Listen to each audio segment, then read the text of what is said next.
នេះដើមបើទឹកទឿអ្វីដែលខ្ញុំចាប់អារម្មណ៍ជាងគេគឺបើទឹកទឿនេះហ្មងផ្លែអានពីសាហើយចឹងបើយើង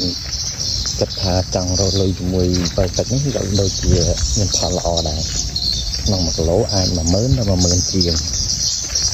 ខ្ញុំកំពុងតែរៀបចំរោដីដើម្បីដាក់បើទឹកថែមទៀតចឹងដំណាំយើងចម្រុះពេលដែលវាហុចផលគឺយើងបានលុយរាល់ថ្ងៃឥឡូវកំពុងតែរៀបចំកាប់ដៅដាំតបែកអត់ក្របថែមទៀត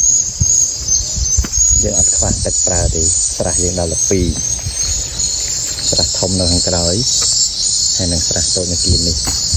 ចឹងខែប្រាំងយើងអត់ខ្វះទឹកប្រើទេ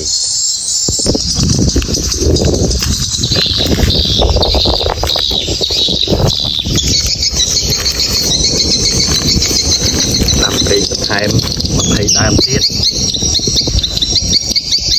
សម្រាប់ការទីផ្សារខ្ពស់សបាយអត់ក្របនេះបងប្អូនមានតែកណេដាក់ដាំទៅជាបានហូបហើយទៅធម្មជាតិហើយបាទខកច្រើនយើងលក់បានលុយចាយយូរម្លេងម្ដងប្រមូលផលដំណាំគ្រប់មុខក៏បានលុយចាយដែរ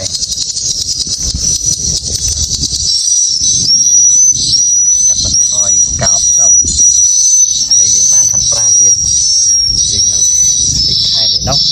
យើងអត់មានពេលហាត់ប្រាទេធ្វើការឲ្យចូលផ្ទះទឹកឡើងចេញធ្វើការយើងបានមកស្រែយើងបានទៅចេញនៅញើសចេញនេះហើយពេលយើងដាំដំណាំបានផលយើងបានផ្លែធម្មជាតិហូបហើយបន្តយើងបានលក់ទៀតចឹងវាចំណេញច្រើនបាទតែខាត់ប្រានបានហូបផ្លែធម្មជាតិផ្លែឈើធម្មជាតិបានទាំងលុយចឹងបងប្អូនតែមានដីទេជិតផ្ទះក៏ដោយដីចំការទូចតាចឡើយដាក់ដាំទៅមិនអត់ប្រយោជន៍ទេពូជតបៃអត់ក្រប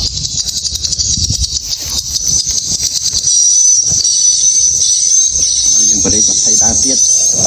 ដោយសារយើងរៀបចំដាក់ជីដាក់អីជាលក្ខណៈស្តង់ដារដែរអញ្ចឹងរៀងយូរបានលងចង់ធ្លាក់អណ្ដាតដែរ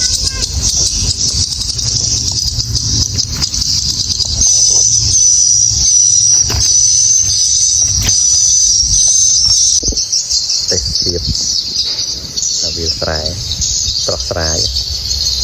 ចុងសប្តាហ៍យើងមកលេងម្ដងមានអារម្មណ៍ស្រស់ស្រាយហើយយប់ឡើងមិនសិនតែចាក់4ទិស